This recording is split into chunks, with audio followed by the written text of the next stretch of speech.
I want to try all the things. So my first year I was gate proper, which is the one where they check your tickets in your car and shit. Mm-hmm. One guy, also a new blood, found like 6 people stowed away in a hippie bus. That's a lot of people to stow away. They had built it was a school bus, and they had built all of these, quote, benches. And put the people in the quote benches. Coffins. And the guy, I guess, just kind of like jiggled one of them like on a whim. And then the top just came off and then found all the people. And then the people of the vehicle were like, well, can we just like leave them here and like we can go in? Yeah. The gate will not let you do that. No. They're like, no. But can those people fuck off and die and I get to go to the party? Yeah, they won't let you do that. I don't get to go to the party anymore? Welcome to Accuracy Third.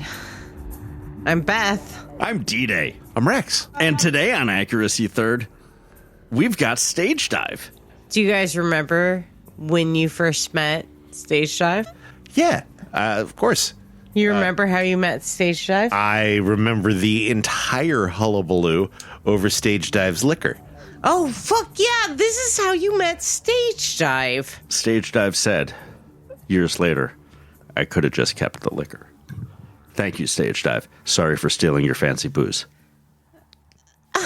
But I wanted it. And as everyone knows, taking is the fastest path to having.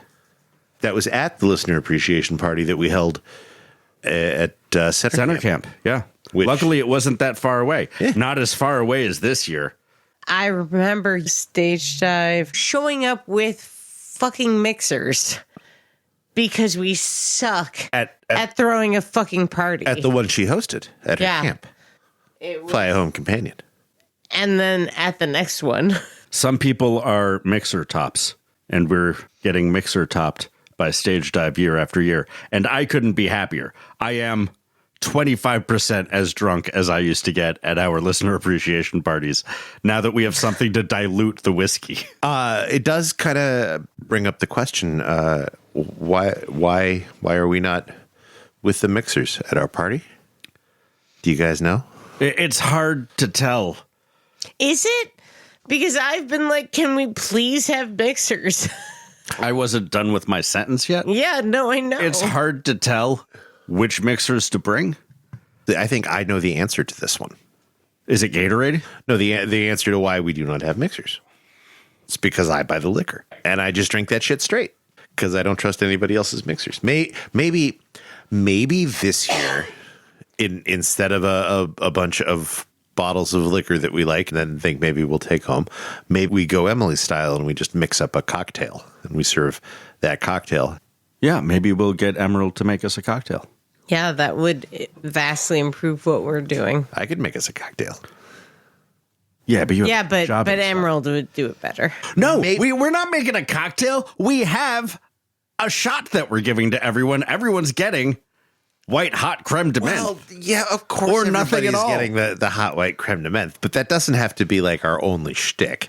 You can't get really properly tore back on creme de menthe.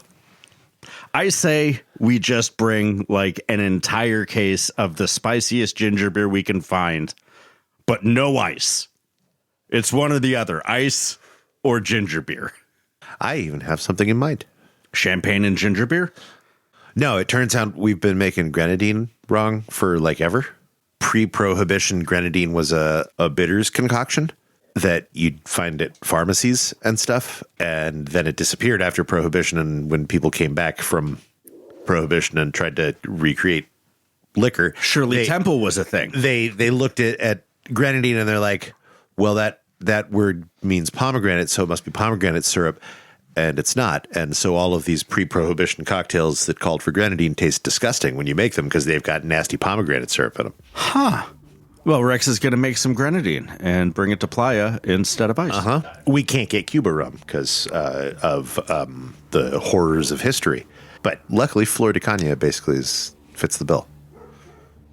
And that was Stage Dive.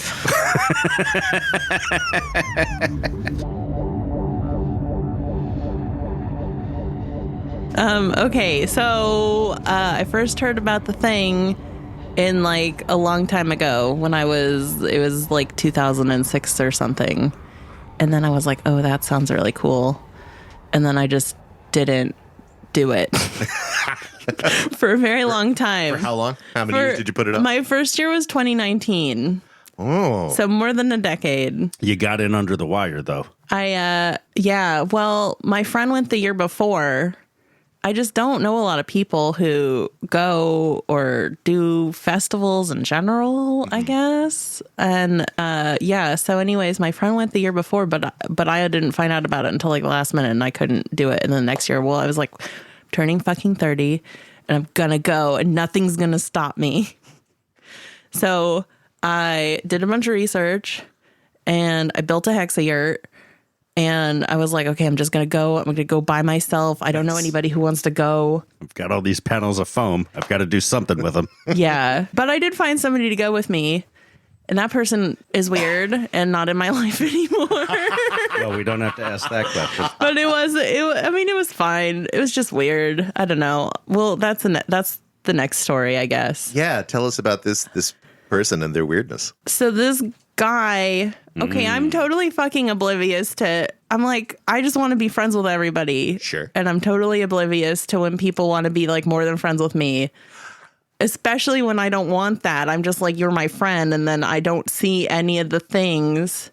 I feel that. Pound that rock. I'm really socially aware of a lot of stuff. But for some reason, that to me is like a wall. I'm like, oh, we're just friends. It's great. Whatever. But anyways, so we drove all the way there in one trip. We like didn't stop from Seattle. It's like, Ooh, it like 18 hours. That is a long one. It did drag out to pretty much that long because he was supposed to be totally fucking ready to go. And he's like, I got to go to Trader Joe's. I got to go to Fred Meyer. I got to go. And I'm like, I got to sober up. And he wasn't even packed all the way. And I was like ready to go. I'm the kind like, I'm ready. I'm planned. We've been planning this. It's all set up. All my shit is packed in a square. It's all like everything is in an order. I'm ready to go. And then I get to his place with the van and he's not packed. And he's like, I got to make 3 stops. And I wanted to fucking die. Yeah. And then we were supposed to leave Seattle at like noon. We get out of Seattle at like 6 p.m. Oof. We drive all the way there in one shot. We got pulled over by a cop in Bend right after he took some sort of, I don't do a lot of drugs, so I don't know. Sounds like a psychedelic. No. It was a keep you awake sort of thing. Cocaine. I don't know. Maybe it was Adderall. I don't know. But anyways, he had just taken that and then we got pulled over by a cop and then the cop's like, you guys are swerving, and I was asleep. And we're just like, we're just really tired. It's like 1 o'clock in the morning. He's like, maybe you guys should pull over and get some sleep. And so we pull over and the cop leaves and my friend's like, I just took all these drugs. I don't want to stop right now. And I was like, no, motherfucker, we just got pulled over by a cop. They're going to be watching for us. We're in a big white van. They're going to notice it's us. Nah. Yeah. So we like waited a while and then we like drove. We're somewhere in like so when you come from Seattle, you're in California, like just the tiny little top corner. And I had to pee. And there was like on the Google, there's a gas station quote.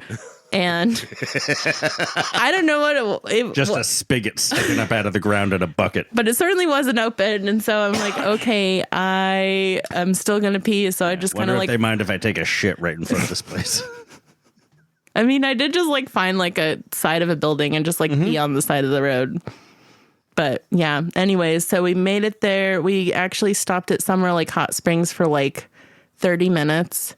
Because he's like, you got to go. He's been before. He's like, you got to go there. You got to go there. It's so cool. And it was pretty cool. It's all right. It's about 30 minutes worth of fun. Yeah. So we stopped and we had a little bath and then we got line for like 8 hours. Yep. Oh my God. You were in those seats for a solid day. Yeah. Yeah. Ooh. Yeah. Where did you find this person?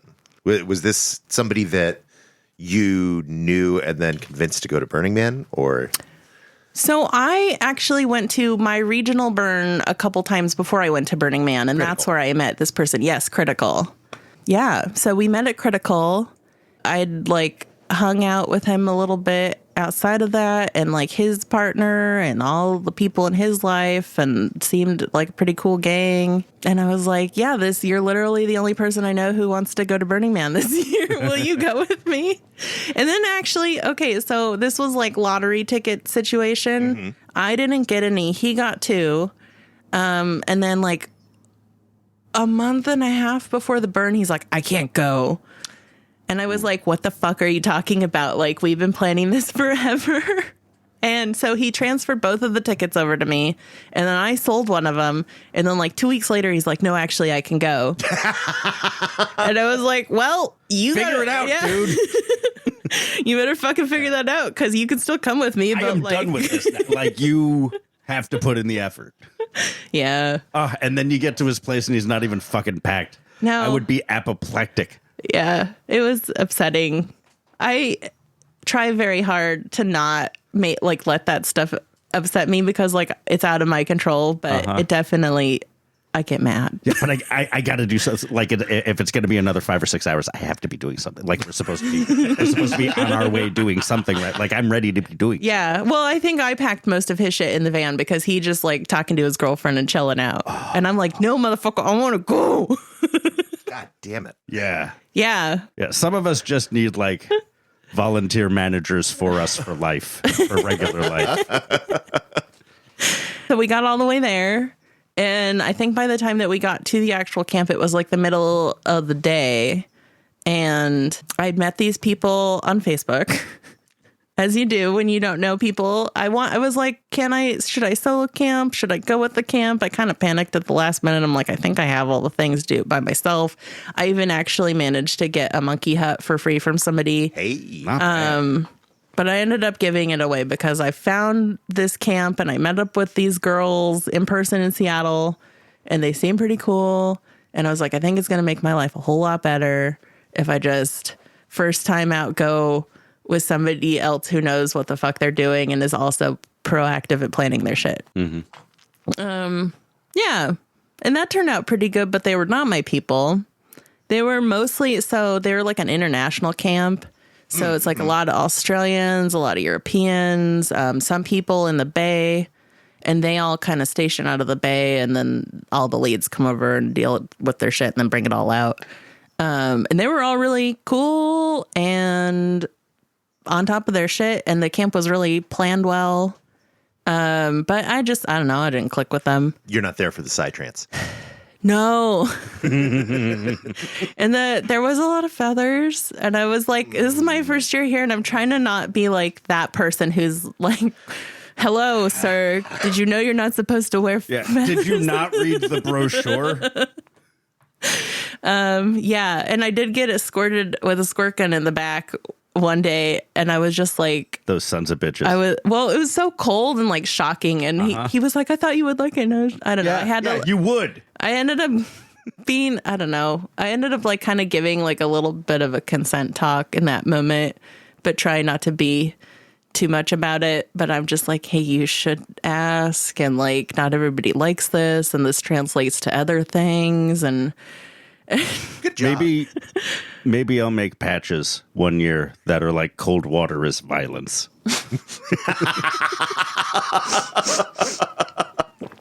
That would be great. I hate it so much. Yeah. Like it's usually the most stressed out I am on Playa is right after someone has made one spot on me very cold. I think it just made sense to me from the get-go. And since I had gone to the regional a couple times, I like was already kind of exposed to it. Mm-hmm. And so I was actually walking around one time with the guy I went with, and we passed somebody that he happened to know, and the person was like, oh, how many times have you been? And I said one, and he's like, oh, you look like you've been here forever. And I was like, I don't know what that means. Mm-hmm. Well, the first time you're there, you don't. But like, since you've always been there, like at some point you are the same person in the same place, and you're probably wearing the same stuff, and you've been there forever. Yes. I'm just going to say yes. Mm-hmm. Mm-hmm. It's the smart move. I feel like if I ask questions, we'll be here till tomorrow. So how did you find your first time? I loved it. I loved everything about it. I wanted to go back forever. Was there a moment where that clicked in for you, where you really like realized that this was a thing that was going to keep happening? So the day that we got there, we set up camp, and then the sun went down, and it was actually before or like right at the beginning of the event, or right before, whenever the first time they do the DMV run is, when like all of the art cars have their lights on and they're getting checked for the nighttime.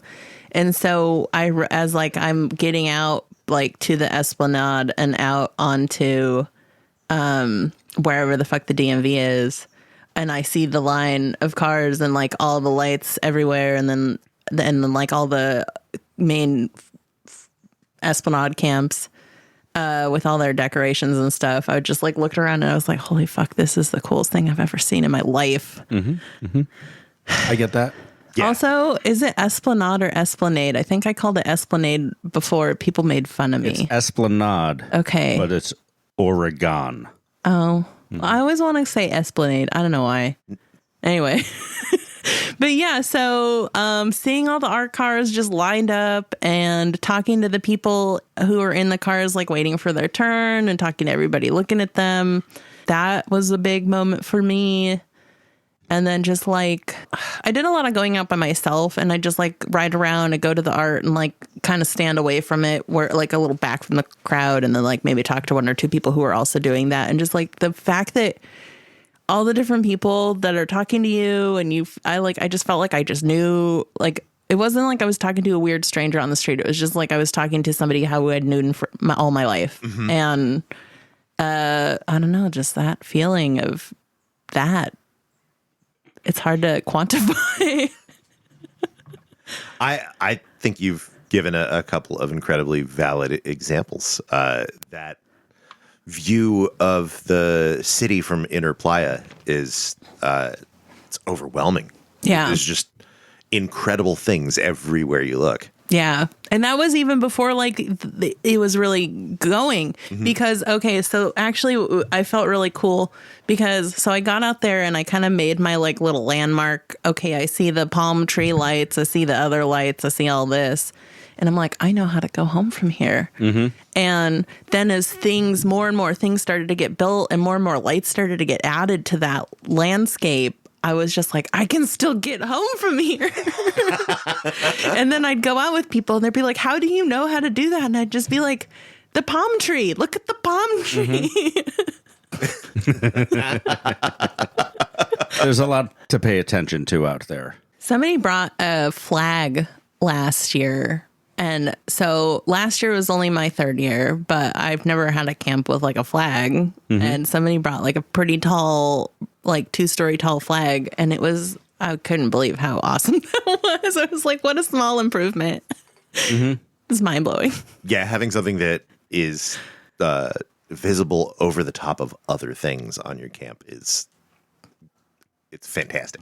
Well, we have a flag that we're bringing this year to Playa. We do. And if we don't need to use all of that conduit I got for my kitchen, then we also have a flagpole. Well, hey, there we go. You guys are hard to find, kind of. You're like behind everything. Yeah, we're hiding. Well, when you leave a sweater at somebody else's camp and they know who it belongs to, but they don't know where to find you exactly, makes it a little tricky. Okay, so just for context for other people, I hosted the listener appreciation party last year, and they brought a sweater with the logo on it so that people could confirm that this was where you should be. And Because we forgot our flag. That's pretty janky. Yeah. I didn't realize we did that. somebody brought it. It got left, and then I waited until it rained to try to give it back. Wonderful. Totally on purpose, 100%. Yep. So I brought it back after it rained, and it was the first time I had left my camp since it rained. Mm-hmm. And I had not yet worn shoes since that happened because I wasn't leaving my camp. Oh, you're Team Mudfoot. No. Well, okay. So I got like in some sort of mood, like kind of sad, and like I don't know.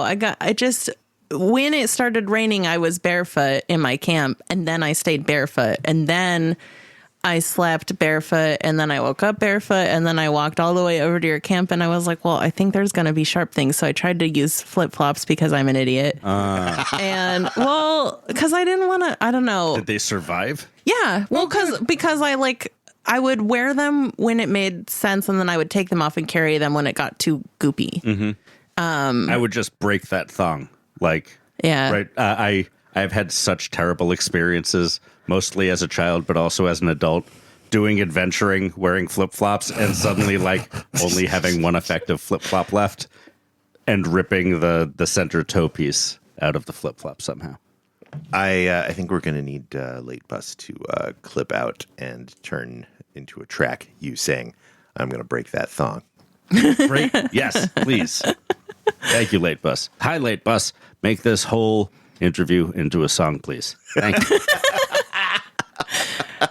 Every man needs a hobby. So you were flip-flopping your way over to you guys. Yeah, it took 100 years. I don't know. It took a very long time. And That is a long block. and then Beth is like, did you know that there is a, words are hard, a do not move order? There's words for that. Shelter in place. There we go. And I was like, nope, I haven't heard that. Yeah, we're not people with radios. But I was like, but here's this thing, and I don't know whose it was, but she said to hang out because chicken quesadillas were almost done, and I don't cook on Playa. I eat packaged, room temperature, all the things. I actually eat pretty well considering that. Like I get like pickled vegetables and shit like that, but I will say having a hot chicken quesadilla, and it was massive and there was so much cheese. It was like the best thing in my entire life. We got to get rid of that food late week. Why late week? Doop doop doop doop doop doop doop doop doop. I only have so much time in my life to do different things, Heard. and I really want to. I looked into it very deeply, and I don't know. There's other things. I really like going to Burning Man. I also really like doing other things. And the people who like dedicate all their time to going out to all the festivals and stuff, I'm like, it sounds so cool, but what about the other things? I just figured since you already enjoy a regional, you Yeah. might like to alternate. Someday. We'll see. Well, see, the thing is this is only going to be my fourth burn at Burning Man. So I haven't yet reached the part where I'm not like, this is the best thing ever. But I assume eventually I'll be like, okay, like maybe there's more to be seen. Because I haven't been back to Critical since I started going to Burning Man. But Critical's a week long. Yeah. Yeah, That's a legit regional. That's why Beth isn't here. She at Critical? She just got back from Critical. Oh, fuck yeah. Oh, I'm so excited. So the property they do that on is the coolest shit. Because she hasn't been. So they just moved to the property. It's owned by these Freemasons. It's this park in Granite Falls, Washington. And it's like on a river in a forest. It's magical.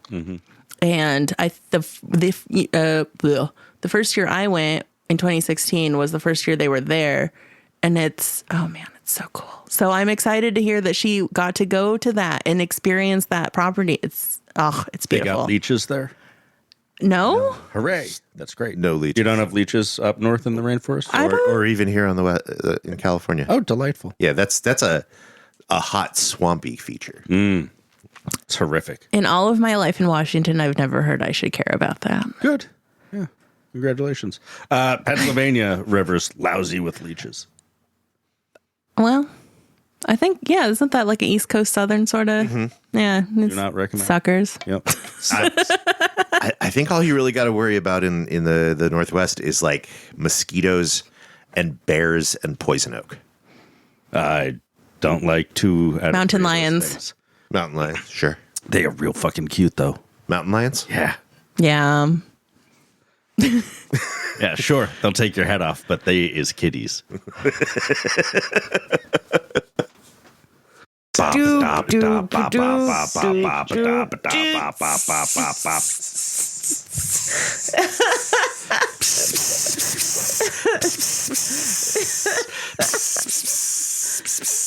Yeah, I think does. Come see. Oh, I have another story about that guy. Great. Bundle stories about that guy. We really need to get some shorthand going here. Let's just call him Bingus. Bingus. Critical Bingus. Critical Bingus. Okay, so Mr. Critical Bingus brought some acid, and I had never done it before.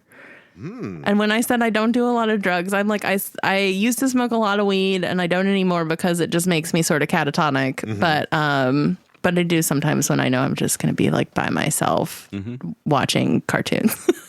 But so I tried acid for the first time. On the drive up, we talked about it. And he's like, yeah, sometimes when I do it, I get kind of quiet.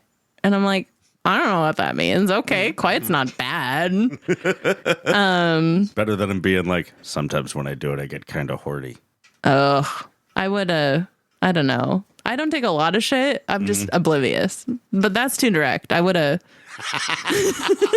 You can shank a motherfucker over that. push him out of the car and just drive the rest of the way myself.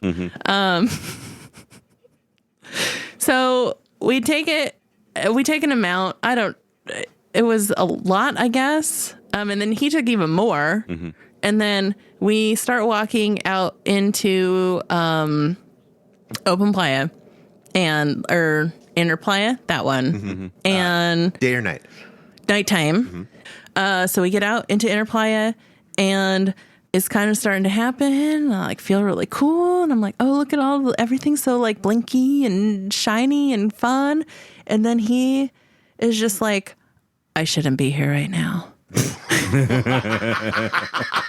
And I was like, what? Like, I'm high as fuck.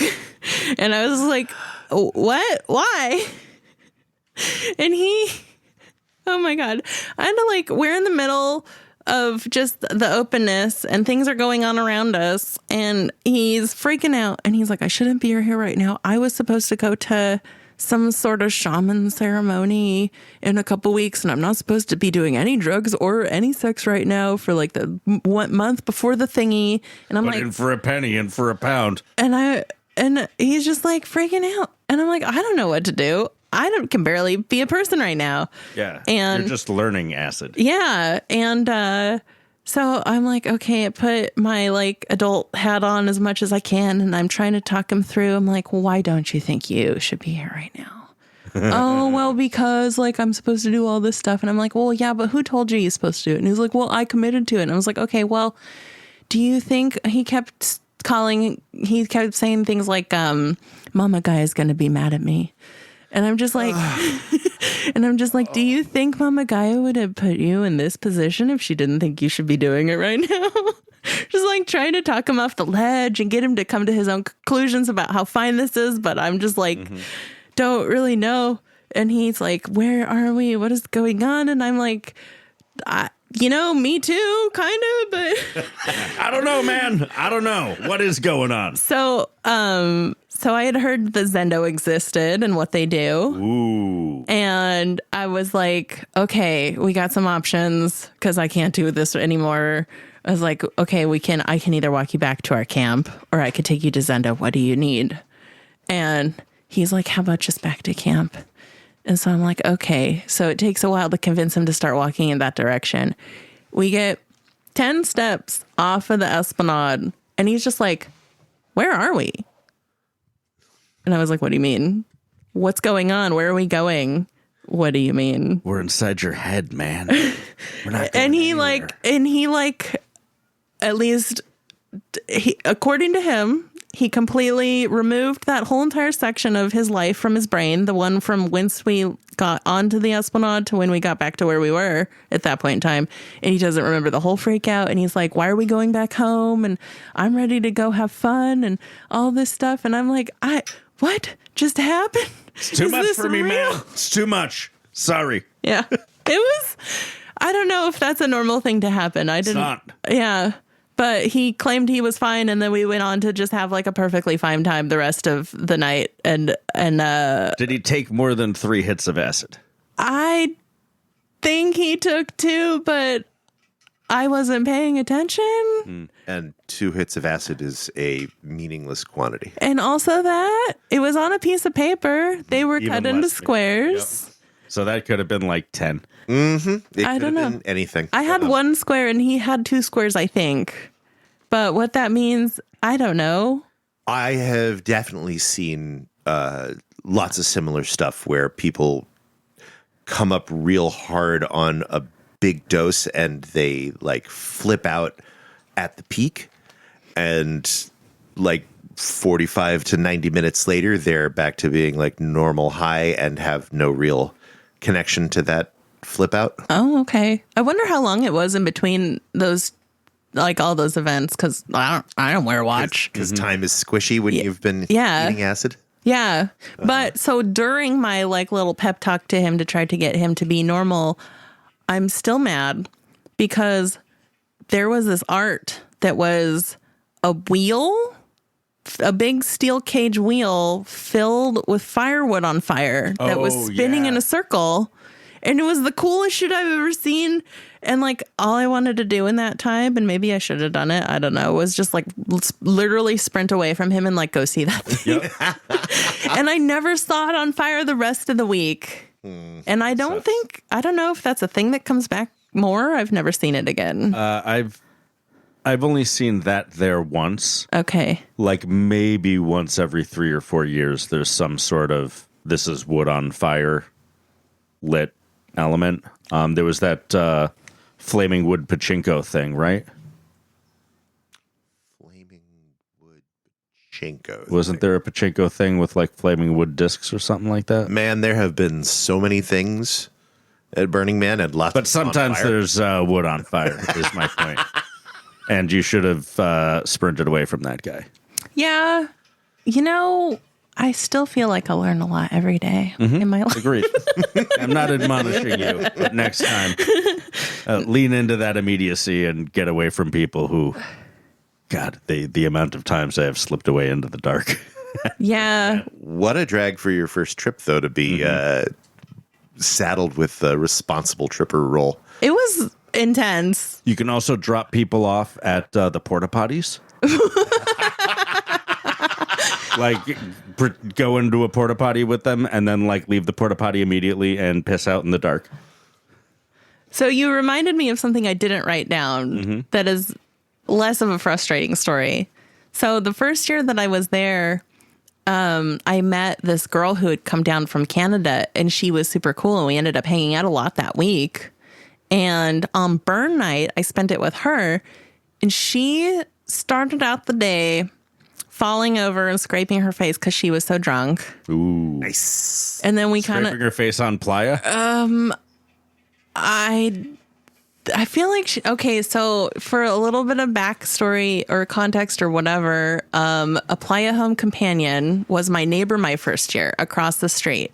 And that's how I met them, and that's how I am now a part of them. God, that eliminates one of the questions I had. Yeah. So deck. I wasn't clicking with the people in my camp, so I just happened to keep coming back to camp in the middle of the night when they were too. And we just like ended up hanging out a whole lot. And they're so fucking cool, and I love all of them.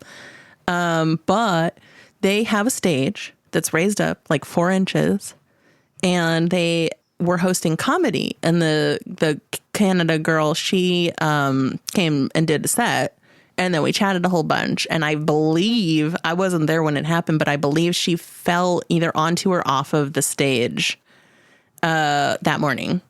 And then she was like super shit faced. So I like walked with her back to her camp, and we like got some food in her and some water. But then, so hours later of us hanging out, and it's burn time, and we're at like the inner circle, and I usually bring a bunch of whiskey with me to share with people. And she ended up drinking so much more of it than I imagined. Or like paid attention to. I don't know. Anyways, she couldn't walk really. She couldn't do anything. So to contrast with, I forgot what you said to call him. The fucking guy. Bingus. Critical Bingus. Critical Bingus. So after my experience with his fuckery, like I'm spending it with her, and she's so fucked up. and she's like insistent, like, no, I will do this myself. I am going to get home myself. I'm going to do, and I'm just like, okay, if that's what you really want. Love a drunk who is just resistant to their own impairment. It's me. So many bike rides. Usually I don't fall off my bike. I just like manage to bruise my tailbone in a way that I don't remember how it happened. Those playa snakes will get you. Oh, I'm talking about like my whole life. Oh. Just always falling down onto your butt. On a bike, I guess maybe I go to jump off forward and then I'm not as tall as I think I am and the seat hits the tail. Yep. All right. I mean, I don't remember it, so I'm only guessing. I recommend those like kind of bar stool seats that don't have the horn in front. Just kind of perch your ass on when you bike. It does me good. Interesting. Yep. Hornless bike seat. Fully recommend. I've never even seen that. They look real weird. I'm in. They're also really nice if you've got a bike that's giving you an upright sitting position, which I think is what you want on playa. Oh, yeah. I have a beach cruiser and it's fairly upright. Yeah. Beach cruisers are nice, except I hate coaster brakes. It's gotten me into trouble. I only really have this bike because somebody gave it to me, because I had a previous bike that I borrowed and gave back and it had normal brakes, but then it's got those brakes and I always forget how to use them. Or I wait too long. Yeah, and I just don't feel I have like the stopping power I do with calipers or disc brakes. I'll stand on those and I'm like drifting to a stop. Yes. That's not. It's because you got to slam your pedal backwards while you throw one foot down to help do a real cool like turn and burnout. This is part of the reason why I'm not riding my new, as of last year, beach cruiser this year. Mm-hmm. I was looking for a used e-bike because this is the Bay Area, so Craigslist is always flooded with last year's tech for cheap. I found a few hits, but then when I went to go and buy one, I found somebody who was selling a brand new one for $350. And so I was a little dubious. It was on Facebook Marketplace, and that's always a little dubious.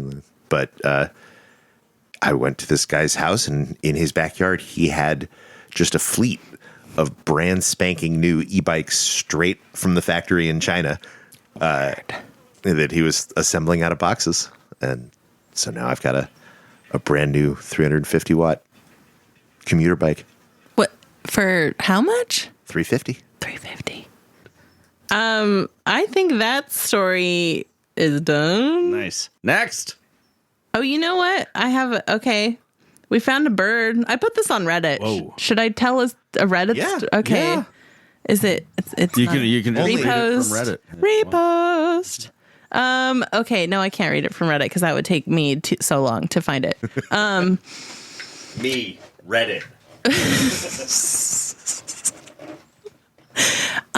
We went to try to do a bar crawl, and we continued to fail at finding open bars. But what we did find was a small waterfowl of some sort that was like pretty baby sized. Oh. Yeah. Like a baby duck? I was told that it is not a duck.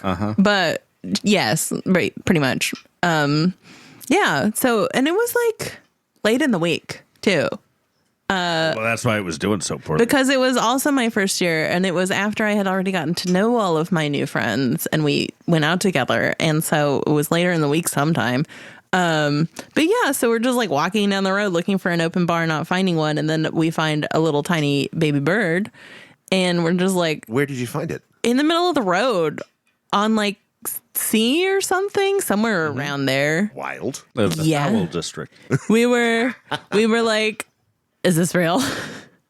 So then some girl takes off her jacket and chases it down and scoops it up and her coat, and we're just like walking. We're just like, what do we do with it now? And somebody in a gate vehicle drives by and we're like, hey, can you help us with us? And they're like, no.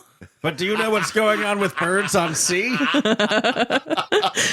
So yeah, so we keep walking, and eventually we go to the rangers. Smart. And Excuse me. Do you guys have 5 minutes for the environment? luckily, somebody who is a veterinarian outside of the burn is on shift. Sounds like a real ranger type. And they're like, oh, hang on. They radio her and they're like, oh, hang on. She's going to be here in like 10 minutes. Mm-hmm. So she shows up. She's got animal. I don't know if the duck has that long. She's got an animal like an animal carry thing that you take your pet to the vet in and we give it to them. And that, yeah. And so happy ending. I mean, maybe. I don't know what happened to it after that. But happy ending, not our problem. Happy ending, not our problem. And then by the time all of that was figured out, because it did take us a while to get over to the ranger station from where we were and all of that. And then we're just like, okay, I guess we're just going home, going to bed. So no bars were found at this time, unfortunately. That's an unfortunately common story. Birds? No, bar crawls where you don't Oh. know the bar. Yeah, it's baffling to me that is such a universal experience. But at least once a year, if not like unfortunately 3 or 5 times a year, you have a plan of going out, and like it's not like your plan got derailed and you have another plan. It's just you walking through the neighborhoods and finding out that the lit camps and the unlit camps are all closed. Yeah. This is why I always bring the booze with me. Mm-hmm. And the good booze. I can't. One time I got on an art car. One time ever. And they were like, hey, do you want a drink? And I was like, oh, that's really nice of you. Yes, I do. And they were like, do you want red Gatorade or yellow Gatorade? And warm vodka and no ice. And I was like, I got water. They still sell Tang, right? Don't know. Maybe. But if they I do haven't still shopped for sell an Tang astronaut in a while. Right. But like that's like powdered Sunny D. That is a step up above the high C and liquor or the Gatorade and liquor that most people provide. I'm going to disagree. Yeah? I'm going to say Tang is orange Gatorade. It's got vitamin C in it. I'm willing to try it, but I don't believe you. It's so good you can just eat the powder with a spoon. Again, well, you know what? I'm not willing to try it, and I don't believe you. That's how I felt the first time someone was like, hey, if you drink the bong water, you'll get really high. Yeah, this is... And it's just like, I know what carbon in water tastes like. I guess I care about my taste buds more than all of that. Because maybe it will get you high, but also so will not the bong water. It's ash. Oh. It's ash. It's a way to get someone to drink something disgusting and throw up all over your floor. Well, that's fair. Okay, I have one more I have one last first year story. Great. The last first. And then we'll move on to your first last year story. Yeah, exactly. So oh, Jesus Christ. It was wet. Bingus, Mr. Critical Bingus. Bingus. He volunteered for GATE that year. Ooh. And I didn't know what volunteers were, really. I mean, I kind of did, but I was like, it's my first year. I want no commitments because my whole entire life is scheduled. So fuck everything. Yep. But so on the Sunday of burn night, I think, or one of those days around that, give or take, he had a shift and I walked him to his shift and I saw a sign on the bar that said, looking for a volunteer as a bartender. Word. And I was like, I'll do it. And the bartender was like, do you work for GATE? And I was like, no. And they were like, well, we'll put your name on the thing anyways. I guess. Sounds about right. Yeah. So that the day, whatever day, one of the days at the end of the week, I went and volunteered for the Black Hole Bar as my first time ever hanging out with the GATE people. And that was a lot of fun. I met Frisky Whiskey. Nice. Good people. And I was like, sorry to bother you, but I know who you are. Sort of. Yeah, and then she actually gave me a patch that you guys gave her. Fucking A. Hi, Frisky. And I was like, you know what? I think this is way cooler than I think she thinks this is, so it's fine. But yeah, so I don't know. It was a little bit of weirdness, but not any. Yeah, how was it being a black hole bartender while not being a GATE person? Did you get shit for that? No, because I think She's their drug dealer. there are so many volunteers that nobody really knows exactly who everybody is. And people will forgive a lot from their drug dealer. Yeah. There was this younger, gentle guy or something that was hanging out next to the bar pretty much my entire life, just cuddling with a cone. And I was like, okay, that's how this is. That is true gate love right there. Security Yeah. cone. But overall, it was like pretty normal bar stuff. People came for dates and wanted mimosas, and I was surprised to see that they had champagne, and because they have like a whole fridge and everything. It's a Well-stocked bar. yeah. I didn't know what It's a classy staff establishment. Yeah, It's not like the wrong hole. the wrong hole. The wrong hole. They don't even clean it between uses. It's a staff bar. Is it? Mm-hmm. I don't. Only sometimes. Oh, what's it the rest of the time? Nothing at all. Oh, cool. It's not even there. Who's staff? Couldn't tell you. Never been. I can't tell. I'm serious. It's outside of commissary usually. Oh, If it's okay. Okay. I only went to the commissary once, and it was when I did my new blood training. They take you to commissary before they take you on your shift. Oh, nice. Yeah. And then other than that, when you're out there, they just take you to the gateteria. Oh, right, because they get big group delivered meals. Yeah. Yeah. Or they just bring you food in a box and you hope that some of it's fine. Yep. Sometimes Yeah. it's potatoes and rice and bread. So I guess at this point I can pivot to my volunteeringness. Yeah. Please tell us about being a gaterer. I want to try all the things. So my first year I was gate proper, which is the one where they check your tickets in your car and shit. That one was interesting. One guy also a new blood found like 6 people stowed away in a hippie bus.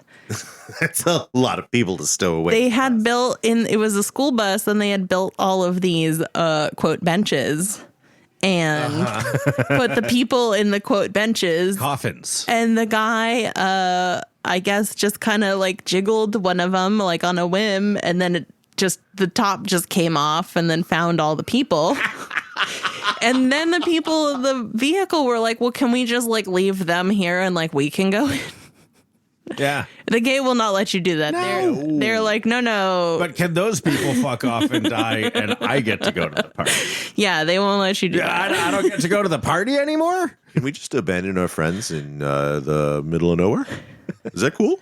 Yeah, that really sounds like a you problem that they can't come in, not a me problem. We have tickets. Yeah. And then also on my first shift, halfway through, they sent me to D-Lot to help with them. Mm-hmm. And that was fun. D-Lot is a delight. Yeah. That is always a party. I have 2 D-Lot shifts this year. It will be my first time back since that half shift. Because they make you like do some training thing. And, Yeah, they would. and I was told that like it should have counted as your training, but I'm like, well, did anybody take my name down? No, they did not. Whatever. Nah. Yeah. So first year I did gate proper, and I also did 2 perimeter shifts at night. And I will say I'm not going to do any more night shifts if I do any more perimeter, because it's hard. I don't know. This is maybe TMI. I don't know if you can tell people this or if it's cool to share this information, but they have like a radar system, right, on your trucks that doesn't work all the time. And then they have night vision glass thing, which like I have never used before. And I think it takes a certain amount of skill to be good at using it. So they were sending us to stuff, and then there was nothing. And they were sending us to stuff, and then there was nothing. And then finally they sent us to something, and they were like, we're pretty sure this is something. And I couldn't see anything. And we were driving around, and the driver guy is also pretty new. And we're going so fucking fast. By the way, if you ever want to go fast on Playa, volunteer for perimeter. But yeah, stuff. Yeah. So we get to somewhere, eventually more people show up, and then we get to a part of the trash fence where it's down and there's some bike tracks. Oh. Uh-huh. Yeah. Oh, that's a good art project. It is not. Curiouser and curiouser, am I right? The tracks are leading out, not in. So that same night, we get a call that some guy jumped over the trash fence from in the event to out of the event and is just walking. Mm-hmm. We're not allowed to do anything. That's how they disappear people out there. You know that, right? Who do you mean they? I mean the big they. I mean like the 3-letter agencies. Let's call it that. The lizard people. Mm-hmm. The 3 letters or the 3 parentheses? No. Just because I'm red-pilled doesn't mean I'm anti-Semitic. I just disagree with the government of Israel. Leave it in. Leave it in. Anyway, he gets out. We can't stop him. We follow him for a while. We can't stop him. The cops won't do anything. Surprise. I was always under the impression that there was like there's like a closure order. Uh-huh. And so like if you leave the event, are you not breaking the closure order? They didn't care, I guess. My impression. Yeah. So anyways, he just kept going and going and going. And this is the middle of the night. I did the 6 p.m. to midnight shift, so we're probably closer to midnight. And the next day I had a regular gate shift, and I heard that he just kept going and going. And then they ended up following him with a drone for a while. And then eventually he like gave up. But whatever he was on, he's like, I can't go back there. But yeah, so eventually he gave up, and they took it like they put him in a vehicle and brought him back. But I was like, really? The cops wouldn't like detain him, or I don't know. Not that I like cops, but I just couldn't believe that nobody had the power to stop this guy from just like going off and killing himself in the wilderness. I don't know. It was so here's the thing about cops. They will selectively do their job. Well, yeah. That's, I know. Like, they can fucking 5150 someone at any point. They just quite often choose to do it to individuals who they don't want to see dehydrate themselves for several hours to a couple days before they intervene. They have no legal obligation to provide assistance. To anybody ever for anything in any place or any time. I know. It's good for them. So I will say, if anybody wants to volunteer for Perimeter, you actually do have more civil rights than everyone else at the event. You do sort of end up interacting with the cops quite a bit, which was weird for me, because part of the thing is like the cops don't answer to us, and so we'll get notified that a thing is approaching us or near us, and so we have to go check out what it is, and it's some just fucking guy in a little dune buggy thing that's a cop, and you're just and then they're like, why are you following us? And it's like, because you have guns on your clothes. But not even that, is because you know that we're making sure nobody comes in or out of the event, so like of course we're gonna see you. Like, what? Did you not read the proposal that you approved for us to do out here with you? Because you have one somewhere. Don't want to be followed. Look more like a cop. Yeah. Yeah. Ooh. Run your lights. So if I dress like a cop at the airport, I can do what I want? Oh, we're testing this out. Are you talking about the airport like on 430? Oh, no, God, he's talking about the Oakland airport. Yeah. You mean the San Francisco Bay Area airport of Oakland? I think they got a cease and desist right before they got sued. I have heard about that. Yeah, there was only one San Francisco in the San Francisco Bay Area, and apparently it's San Francisco. Oh, man, the San Francisco subreddit, which, by the way, is one of the worst subreddits. I can't even imagine. Ever. Have you ever been on Backdoor in the Bay Area? It is bad. Backdoor? Next door. Next door. No, Backdoor. Backdoor. Next door, huh? Okay, I have a funny story. Well, maybe I don't know. That now, I don't know. now, You said now, it's funny. Now there's a lot Come to on, live up wow to. Okay, Yucks a coming. so I was walking around by myself in the middle of the night, and there was some tower, and it was a camp. It was in the city. It was a camp. They had a tower. They were the camp that has like the big elephant car where the elephant is like cutouts of tower grass. camp. Yeah. Have you guys seen that? No. It's like a elephant side view, and then all of it is like big pieces of wood that are like grass. I don't know. It's really cool. That sounds pretty good. But so I saw it, and then I loved it, and then I found their camp, and they have like a really cool like 3-story tower you can climb up, but it's not like sanded or anything. Mm-hmm. And as a short person, sometimes you can't just like step up. You kind of have to like Hoist yourself up.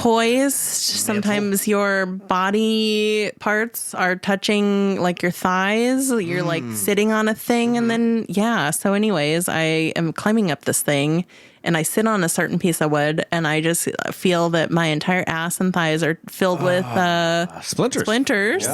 Yeah. So, and they can't get infected on Playa, so that's good. well, it was nothing bad like that happened. And also, I never thought of that. Great. Now I have a new fear. I grew up with hundreds of splinters a year. Oh, okay. Some of which can get infected. So I get to the top of the tower, and I think it was actually the pants that I'm currently wearing. I pull my pants down to like my knees, and I'm like trying to pull all the splinters out of the pants. And then some other guy climbs up. I'm the only one up here. It's like very quiet in the area. There's not a lot of people around. No, he wasn't a creep like that. He just like, I don't know, whatever. He gets up there, and I'm just kind of doing my thing. And then we start chatting, and he tells me about the camp he's in. And then he offers me DMT. And I'm just like, I don't think you should just offer people you don't know this thing. And he's like, yeah. Cops usually don't have their ass out, man. Well, true, but also, I don't know. He told me his camp's name. He told me when they do it. He told me where to go out loud in front of So he wasn't offering you DMT on the spot. He was inviting you to come to an event where they do that on a regular basis. And I'm like, I don't know. Oh, that's not a great idea. Yeah. Like, you could usually tell who is and who is not a cop out there if you're not thinking with your junk. Yeah. But like, at no point should anyone be like, hey, come back to my camp for the DMV event. Yeah. Never mind. Yeah, it was the DMV event. We're going to go get on some mutant vehicles. But like this whole conversation, I've just like got my pants down, and I'm clearly like picking at my crotch and like my pants, and just trying to get like all the wood out of my asshole. Who better to ask back to your camp than that person? Yeah. Your pants were already down. So that was interesting. So that's actually how he could tell you weren't a cop, because if you were a cop, there'd have been 5 other cops there with their guns drawn. Officer down!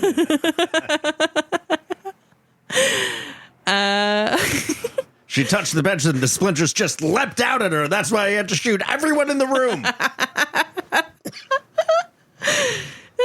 This tower might be coated in fentanyl. Oh, Jesus. There's nothing more dangerous than a person shouting for help. I've always said so. Decoy! Decoy! Shots fired! Shots fired! Officer down!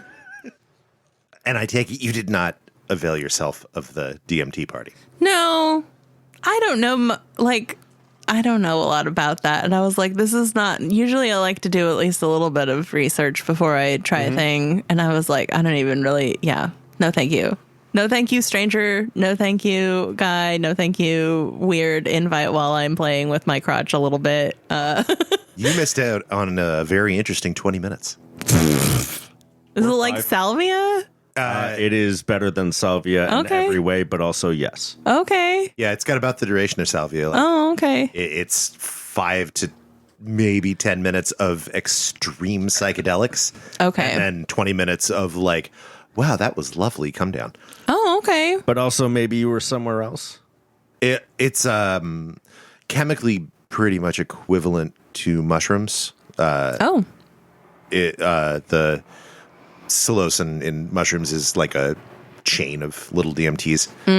It's less your spirit mother than DMT is. So the feeling of the high texturally is very, very similar, but it's like couldn't disagree more. As someone who is profoundly anxious on mushrooms, has none of that on DMT. There are many amazing things about DMT, but I think one of the most amazing things about DMT is when you come down from it, you feel better and more euphoric in every way than you were beforehand, or maybe even during. Huh. Yeah, it's pretty great stuff. I would try it, but not from an invite from some random guy. Anywhere. Burning Man, otherwise. Yeah, so I got off that tower after that interaction, and it was actually very cool. They had like a little bridge you had to run across to get to the couches, and you're like 3 stories up, so you get to take a look, and it was pretty beautifully built, other than the lack of sanding, which I don't really expect that much of that from out there. But they could have been a little bit more conscious of short people when they built the thing. But anyways, so I have that experience. I go down from the thing. I'm about to walk home, and somebody in an art car that's basically like it's like a little speedboat. It's like a 2 or 3 person thing, but they have a seat on the front. So you're sitting on like the bow of the boat. That might be the brass tacks guys, like JoJo. They're really old. They're not really old. They're old. They're really old. I don't know. They're Like retirement age old. There's a bell. That's what I remember. They were like, "We'll give you a ride, but you have to ring the bell."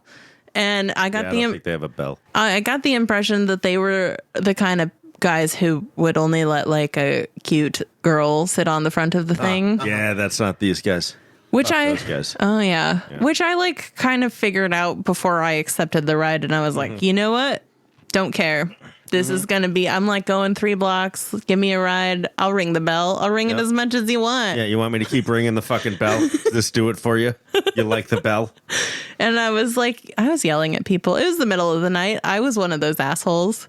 Sometimes you got to be. Oh, if someone gives you the opportunity to be loud at Burning Man, I am taking that opportunity. Yeah. I don't do it a lot. I should maybe do it more. Shouting at people. Oh, yeah. Oh, it's fantastic. It's delightful. So I remembered after I asked you guys for a name, because I explicitly told that story to some of my campmates, and they were like, you didn't like the name Belligerent Crystal? And I was like, what? Oh, we've been calling you Belligerent Crystal behind your back. By the way, we've been meaning to talk to you about your behavior in camp.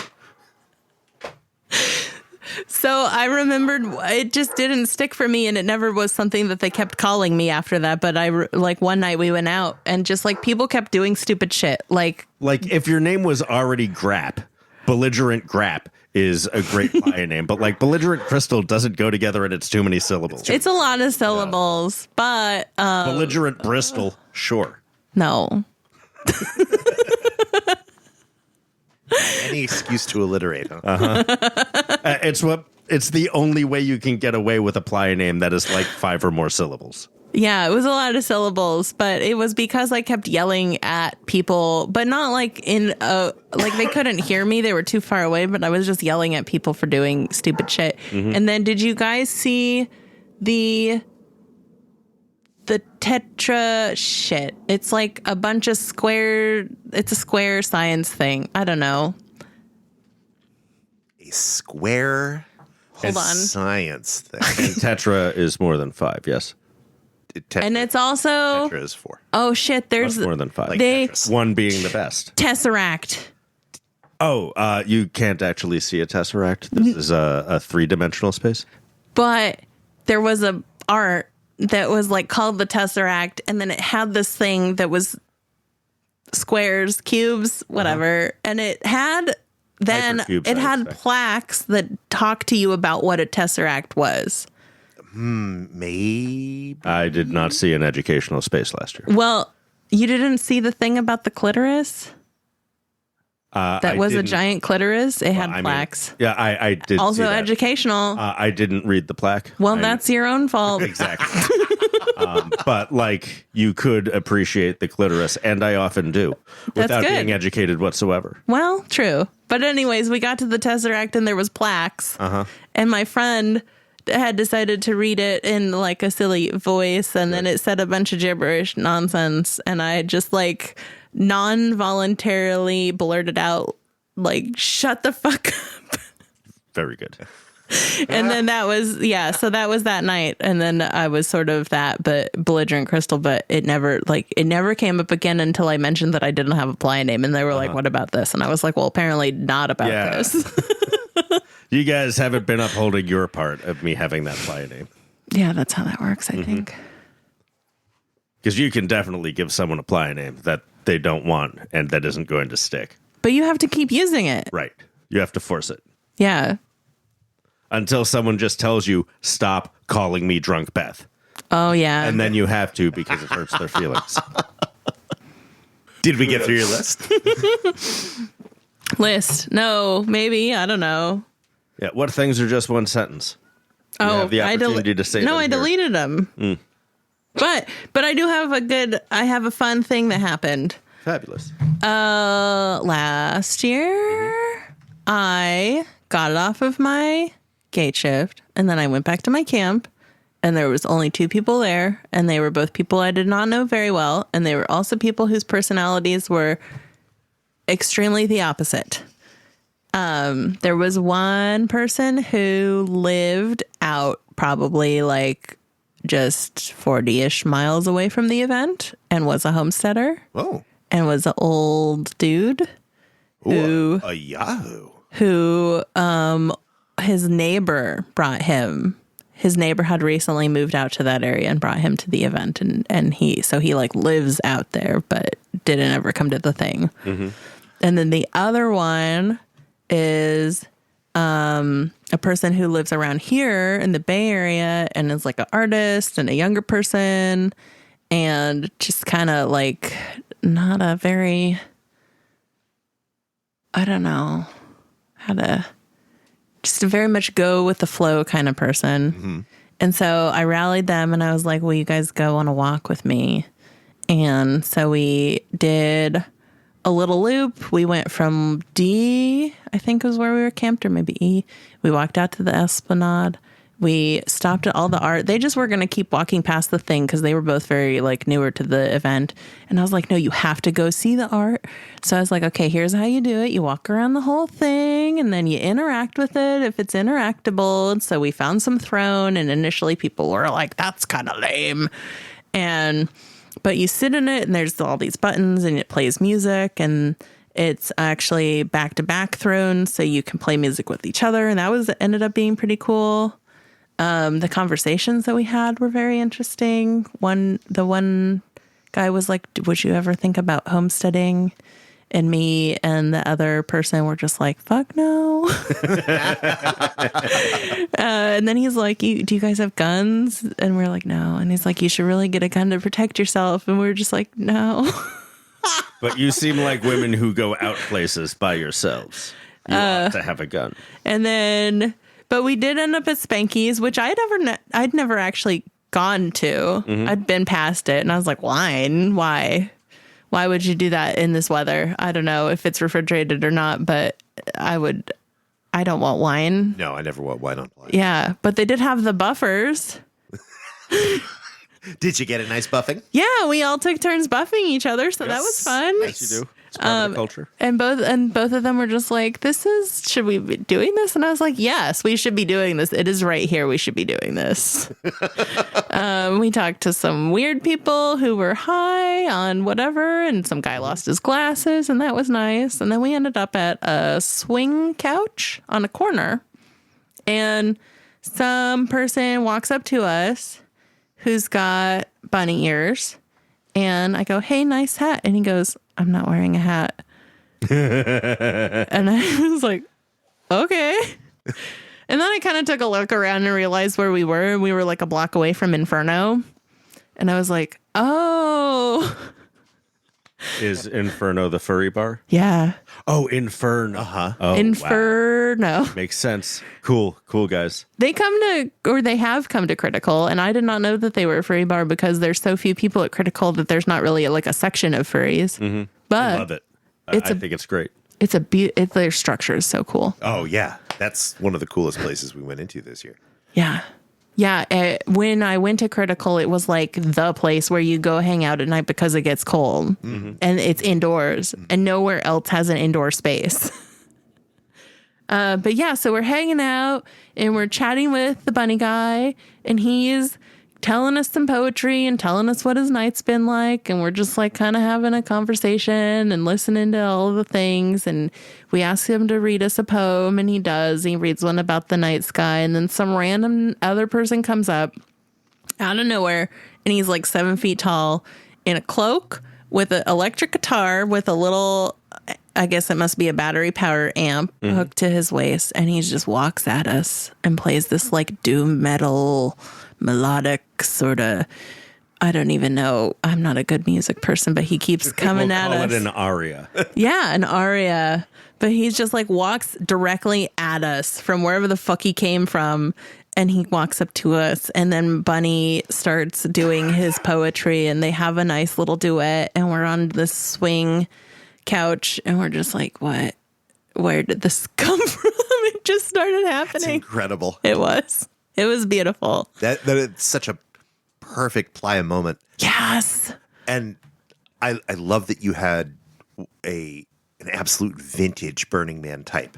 Mm-hmm. Yeah. Like a Yahoo is a thing that once ruined Burning Man one year. There were Yahoos and they were ruining Burning Man.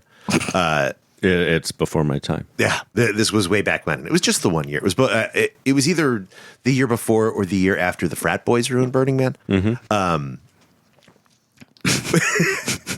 But you know, all the Yahoos that came and ruined it only ruined it the once. If they came back, they kind of stopped being Yahoos. It's just such good content out there. The Instagrammers came back. Well, yeah. But good thing Instagram is failing. Do continue. So really this year it'll be the TikTokers. That'll be worse. Mm-hmm. You go to the dance clubs on the 10 and 2 and everybody's dancing for just like 15 seconds. But it's all choreographed. They're all doing the same move. That was a very good dance. Where's the rest of it? Doop doop doop doop doop doop doop doop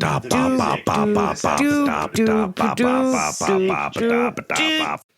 And that was Stage Dive. Thank you, Stage Dive. You have been contributing to this project through your generosity at our listener appreciation parties and your input on the Discord for years and years now. Thank you so much for interviewing with us and lending your voice to this project. And not pressing charges vis-a-vis D-Day's liquor theft. Though you would have absolutely been in the right to do so. It's minor theft liquor. Like, it's not a big deal. Dude, you're in Nevada. Nevada is a serve yourself state. I know. Look, not only would she have had the right to press charges, she could have shot you. You can't have guns on Playa. Gate knows that. Thank you, Stage Dive. Doesn't You're mean incredible. She couldn't frog march at a .1 And shoot you over the line. Dear God, please bring us juices. I like pineapple juice. Y'all ever have a surfer on acid? Surfer on acid is delicious. I can't stand pineapple juice. Accuracy Third is produced by Accuracy Third, which is us and some other people sometimes. Beth, what music are you using in this episode? Oh my God. Beeps and boops. How could I possibly use music? Deedles and doodles. Something. I don't know. I'll figure it out. Squeeps and scoops. Check the show notes for music. I expect it now to be human music. Doop, doop, doop, doop, doop, doop, doop, doop. The music in this episode is snake jazz.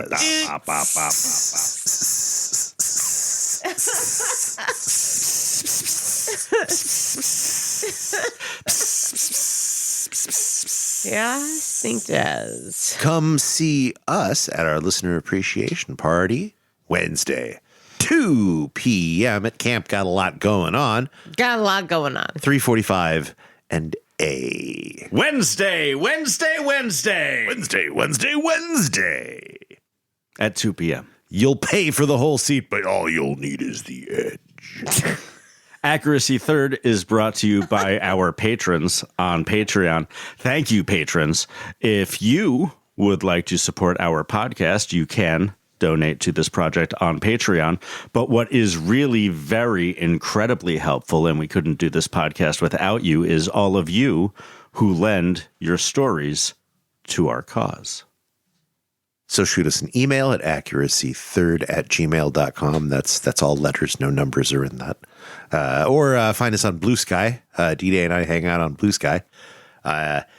And come be on our show. You can come and hang out in the Shedio in sunny Oakland, California, or we can do it remote. Eventually, you should feel guilty about not being on this podcast. Like, how long, how many years have you been listening to this and still haven't reached out once to say, hey, maybe I could talk to you. You're maladjusted. You think we're cool. We are. And maybe we are. But probably we just want to talk to you for an hour and a half or 2 hours about your Burning Man experience. And a also, little bit about your cat.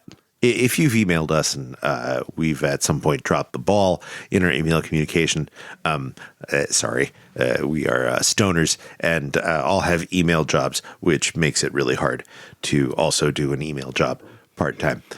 Emails fucking suck. If you want to do our emails, get on the for Discord. Us, we will give you all of our passwords. He's not wrong.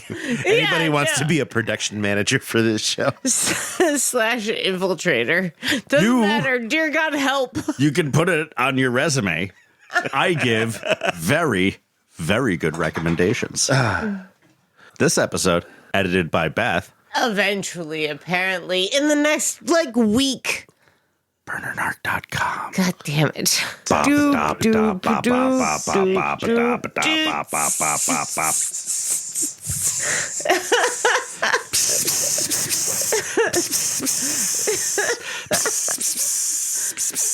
Yeah, I think does. Come see. Is Burning Man important?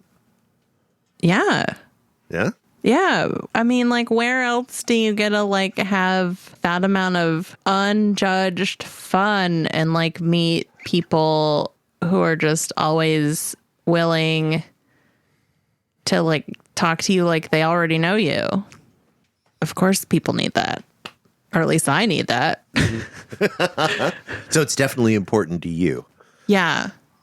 Because I'm the kind of person who needs, a lot of positive social interaction.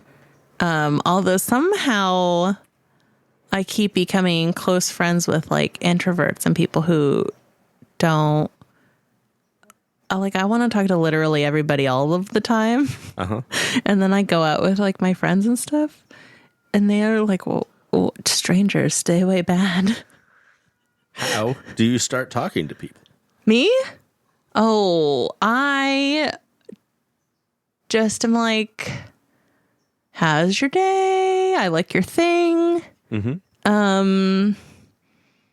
I think at Burning Man, what did you do today is a great opener. Because the answer is always very vast. But yeah, I just wait for the moment when I think that they're not busy and I'm just what's up? Nice.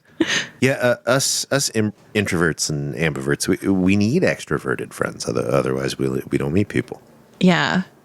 It's just funny because I don't really have very many or any. I don't have any extroverted friends that I can think of. And I certainly don't have a lot of friends who want to go to Burning Man. They're oh my God, it's hot. and there's people and it's camping. So I do have one more thing to say, I guess, which is the person that I've been going with regularly and will be going with this year is my local bar that's like less than a mile from me. One day I was like, oh, I could go alone, but maybe I could find somebody. And I got kind of drunk and I'm walking around the neighborhood and I show up to the bar and my friend, I don't know names. I don't think he would care, whatever. But my friend Chandler, who's been my bartender and also like we play board games and stuff together, he's working and I sit down at the bar and I'm like, oh my God, you want to go to Burning Man? And he looks at me and he's like, yeah, I do. And he's been going to like Oregon. I don't remember if it's country. I never remember if it's country or county, but he's been going to that. So he's like experienced this sort of vibe-ish. I've never been, but like from what I've heard. I'm sure it's filthy. Yeah. If you're okay with how filthy it is, yeah, to, like have an outdoor society, then maybe you're good for Burning Man. And he works there because I guess you are only allowed to camp there if you work. But yeah, so he's been going to that for a while, which I didn't know. But yeah, so I like just show up and I'm like, hey, you're the person who's going to go with me. And he agreed. And so, yeah, so this will be our third year going down together. We see each other like a handful of times a year, really, even though we live like less than a mile from each other, which is pretty hilarious. But we're both so busy all the time that it's hard to make that match up. But yeah, going with him has been fantastic. He's been so easygoing. He's like the coolest, chillest dude. Yes, last year got a little bit weird because he found a Playa girlfriend who was jealous of me. And I'm like, no, dude, like really no, I don't care. Do whatever. We can just be normal person friends. It's okay. But yeah. How dare you threaten my Playa wife relationship? But yeah, but she was fine. But so we've been going together ever since then, and it's a perfect match. That's rad. Yeah. I love how you can build like community that lasts, but that is low engagement. Yeah. You can see somebody a handful of times a year, and it's like no time passes. This year, I've actually got to see my campmates. This weekend will be the third time this year, in addition to Burning Man, because I've been able to come down and see them for a little bit. We had like a work weekend, and we were able to touch bases like when I've been down for work, because that's something that I do occasionally. But yeah, so that's been pretty cool. That's pretty great. Yeah.